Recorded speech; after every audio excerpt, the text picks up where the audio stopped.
I'm excited to be here. I recently moved to Chattanooga, and while I was there, I turned 51 years old. All right, yeah. I look all right, right? Thank you. Some people think I look a bit younger. Here's what I do. I'll tell you what I do for my face. This is regimen I've been doing for years. The very first thing I do, the minute I get out of bed, is I don't have kids. Very first thing.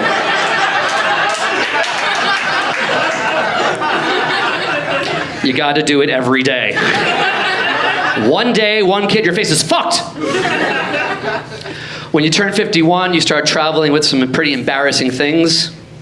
Recently, I was in the airport, and I got stopped by the TSA agent because in my bag he found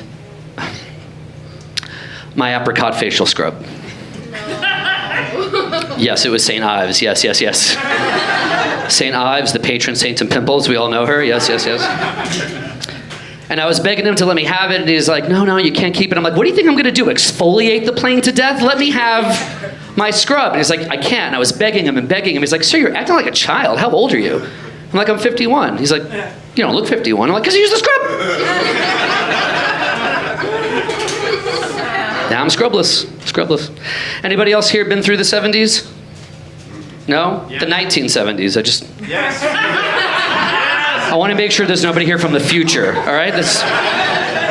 In the 70s, you could hit your kids. No, in the 70s, you could hit other people's kids. It was open season on children when I was growing up. My dad used to hit me with a belt. I mean, it was the 70s. It was a beaded belt. It didn't hurt very much. He did make me glue the beads back into the belt for the next beating after each one, which I thought was cruel.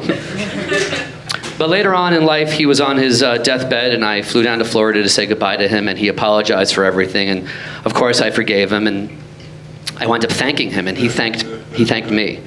And we had this incredible moment of closure. And then he lived.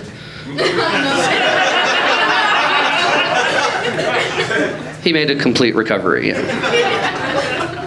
You ever leave your office with a coworker and you say goodbye to each other, and then you realize you're walking the same way in the parking lot? And you've got nothing to say to each other anymore? That's me and my dad for the rest of our lives. I grew up in the 70s. It was a different time. I'm not proud of this, but when I was growing up, I went to a very racist school. I was homeschooled. And when I was around 14 and I was starting to date, my parents said, now that you're dating, we expect you to bring home someone like the family. I said, like the family? You mean emotionally distant? What do you mean, like the family? And they said, no, Jeff, we just wouldn't expect you to bring home a black girl. And I was really disappointed, but I did what they said. I never brought home a black girl. But I brought home a lot of black guys. And you know what? After that, my parents would have been thrilled if I brought home a black girl. I think my homosexuality made them more progressive when it comes to race. I've been down here in the South for a bit, and I hate to break it to you. I'm sure everyone in this room is fine, but some of you Southern ladies, you're married to gay guys. I don't know what to tell you. They're like, he's not gay, he's Southern. I'm like, nah, he's on Grindr without a face pic. People are like, he can't be gay, he's married. Whoa, shit. You know how many wedding rings I have lodged inside me right now? I shit gold. If you bump into me on the street, it's like Sonic the Hedgehog. There's just rings everywhere. All right, I'm Jeff Greenspan. Give it up for your host. Have a great night. Thank you very much.